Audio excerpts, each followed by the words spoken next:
If you're into the French language, even if you're just at the level of, say, Mark Carney, you'll know that Lent is supposed to be the slow season, where you can slow down and take your time about things. But right now, to me, it feels like it's moved pretty quickly. Next week is already Palm Sunday, which means that time is running out for me to really entrench those good habits I was meant to be developing.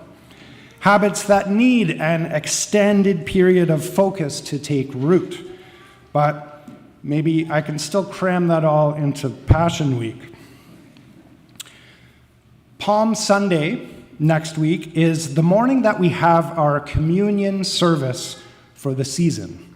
And my sermon this morning really has that ritual in mind. Back in March, I spoke about Lent as a season of penitence.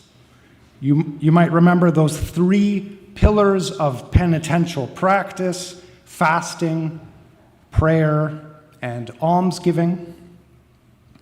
And we also looked at a passage in Paul that emphasizes the kind of interior attitude we might aspire to go along with those exterior practices.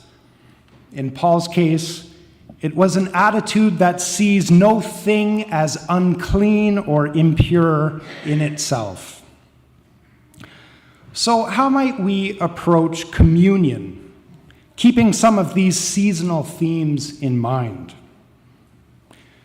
Communion has some pretty constant or regular aspects, especially the material elements of juice or wine, bread or gluten-free crackers, the way we move around the sanctuary and then partake of it all together. Rituals are grounded in these stable, repeated elements and actions. They become the basis of memory and tradition and our experience of a different kind of time. But especially for a ritual like communion, which is so central to our Christian worship, there are a lot of different meanings that we associate with these stable things. And we know that meanings are an important part of rituals too, especially in this anniversary year.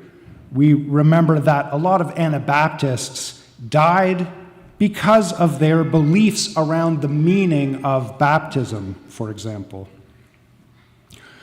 All this to say that the meaning of communion isn't always the same for everyone, and neither does it have to be the same for each season. In this Lenten season, one aspect of communion that really rises to the surface for me is this interior attitude. Not the table itself, but how we come to the table.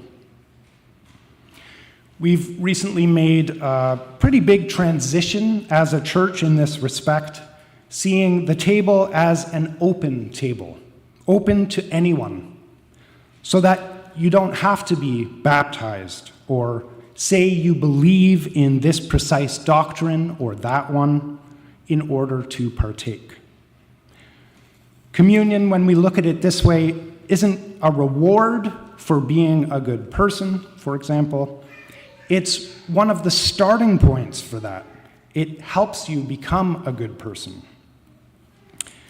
Now, this does seem to go against some of the biblical passages that Mennonites have traditionally clung to when it comes to communion. Like that one from Matthew, where it says, before partaking of the elements, you have to make sure that you're reconciled to your brother and sister, and only then are you worthy to come to the table. Does that sound familiar? If we read those verses directly, we do see that they're not actually about communion, but about leaving gifts at the altar. Matthew 5, verse 23 reads, "So when you are offering your gift at the altar, If you remember that your brother or sister has something against you, leave your gift there before the altar and go. First, be reconciled to your brother or sister, and then come and offer your gift. There is certainly an important message there, but not necessarily about communion. And surely it doesn't somehow forbid an understanding of communion as a way of eating together that might actually lead towards reconciliation, not just result from it. Another Bible verse at stake here comes from 1 Corinthians 11, where Paul is speaking specifically about communion. He's criticizing some people in Corinth who, I guess, are getting drunk off the wine and not leaving enough for everyone. And it leads to another verse Mennonites have traditionally clung to, starting at verse 27. Whoever therefore eats the bread or drinks the cup of the Lord in an unworthy manner will be answerable for the body and blood of the Lord. Examine yourselves, and only then eat of the bread and drink of the cup. For all who eat and drink without discerning the body eat and drink judgment against themselves. Again, if we look at the context here, when Paul says, examine yourselves, he's saying the same thing as when he later says, discern the body before partaking. That is, it isn't a call for some pious introspection of one's sins. He's saying it to the group, examine yourselves and discern the body. Both mean here that we should look around to see how many people there are, so we know how much to drink. That's my reading, at least. But exegesis aside, Mennonites have been fond enough of these two Bible passages, or maybe fearful enough of them, that a tradition came about of holding a time of confession before communion. And this is what I want to turn our focus to this morning. Even though we've transitioned to an open communion table that doesn't require these kinds of preliminary steps, baptism, for example, or reconciliation with your siblings in faith, or even self-examination, that doesn't mean that a time of confession isn't important. And what better season than Lent to renew our exploration of that practice? Confession has been important enough in our Christian tradition that for Catholics, it's included among the 7 sacraments of the faith, right beside communion or the Eucharist, baptism, marriage, the ordination of priests, anointing with oil, etc. I was in with the youth in the second hour last week to talk a bit about baptism. And we started with naming those sacraments and how, during the Reformation, Anabaptists moved away from recognizing 7 sacraments or divine institutions to just the 2, baptism and communion, feeling that the others weren't biblical enough to warrant the same kind of prestige. When we're all priests in some way, it makes sense that the process of ordination doesn't have the same significance. It's interesting to think about marriage, too, in this light. How for radical reformers, like our ancestors in the faith, marriage no longer had the same sacramental value as it did. This doesn't mean that marriage is no longer important for us, just that it wasn't seen to be as vital a part of the Christian faith as it had become at that time. We can say the same about confession. We may not believe that it's essential to our salvation, but I think a lot of us still find value in it, even if we might characterize that value in different ways, bringing different meanings and experiences to it. According to Catholic doctrine, as we would find in someone like Thomas Aquinas, it is essential. In Christ's passion, his suffering on Good Friday, the sins that get in the way of our salvation are forgiven or remitted. But in order for that forgiveness to apply to us as individuals, it has to be transmitted by a priest through the sacraments. In baptism, it's the original sin in us that gets remitted. And as for the sins that we fall into after baptism, these can only be remitted or forgiven if we first confess them to a priest, who then either forgives them himself in Jesus' name or directs us in how to do penance for them. Once that takes place, we are reconciled back to God, which is why the sacrament of confession is also called the sacrament of reconciliation. I know this is the kind of language where a lot of your attention right now is starting to drift away back to those Final Four basketball games or wherever. So maybe instead of sins, let's talk about debt for a minute. It's about as cheerful as talking about sin, but at least it has a kind of direct significance for us, especially in this time when the cost of everything just keeps going up. And of course, this is literally what we read in the Lord's Prayer in Matthew. We tend to say, "Forgive us our trespasses," but the Greek word really is just debt. Forgive us our debts, as we also have forgiven our debtors. In the world post-Liberation Day, it might make sense to start using that kind of language more. I'm reading a book right now by a man named David Graeber, who was an anthropologist and also one of the key figures involved in the Occupy Wall Street movement back around 2011. The book is a mix of anthropology and economics called Debt: The First 5,000 Years. Obviously about the history of debt and how markets and money came about and all that. It's well over 500 pages, so who knows if I'll make it through, but so far, a really good read. He begins the book by recounting a conversation that led him to writing it, a conversation with an attorney at a garden party where he started talking about his work exposing these globalist groups like the IMF, the International Monetary Fund, who loan money to what he calls third world countries at impossible rates, and then when crisis hits, forces them to abandon all their public welfare and services and all that to continue their payments.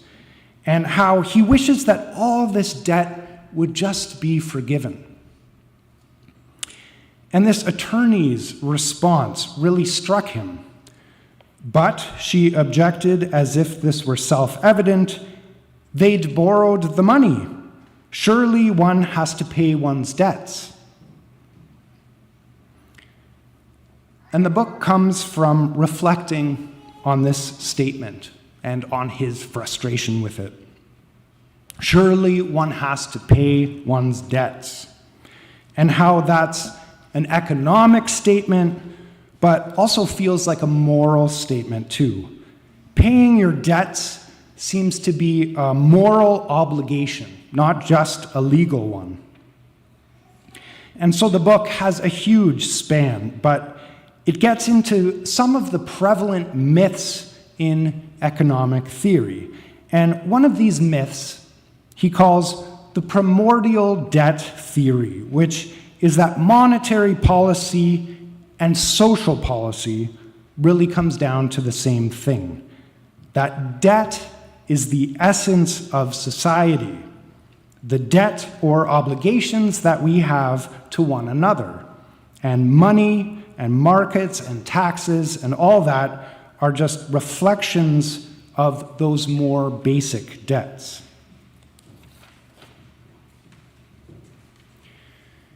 In exploring this idea, he goes all the way back to the Vedas, the early Hindu scriptures, and looks how debt operates in these.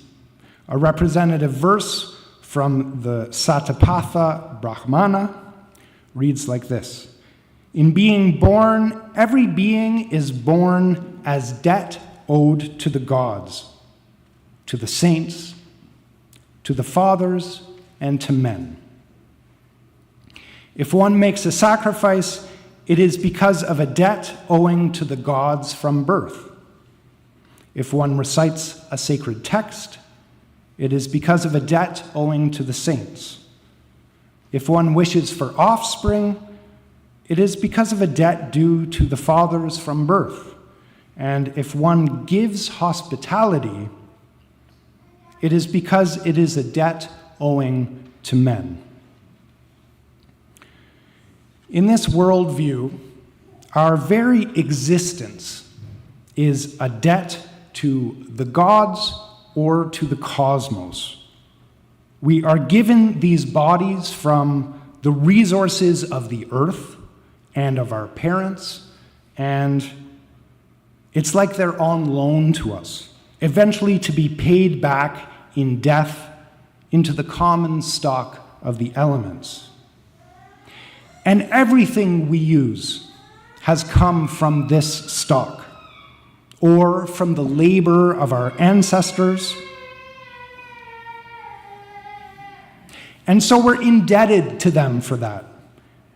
And that verse also talks about our debts to each other, our social obligations, which is why we have to show hospitality to others. It isn't necessarily a worldview we still hold today when we think more about our own rights, what is owed to us, than what we owe to others or to the universe. I like this chance to think about sins as debt because, on the one hand, that kind of framework helps us understand a bit of what is going on with all this original sin stuff. We are born as borrowers. That makes a kind of sense to me. But on the other hand, it exposes some issues with sin and forgiveness, and issues help us continue this conversation. For Catholics, all sin is really against God, which is why we go to priests to seek forgiveness. For Mennonites, as I mentioned before, our concern has been typically more focused on sins that get in the way of our relationships with others, which is why we go to them, the priesthood of all believers, to seek their forgiveness. But what do we really mean by forgiveness here? What is happening when I ask someone for forgiveness and they're like, "Yep, you're forgiven"? Thinking in language of debt, does it make sense to be forgiven the moral obligations that we owe to each other? Like, great, Jesus died, and now I don't have to be hospitable to people anymore. Isn't it better, as that garden party attorney said, to pay one's debts?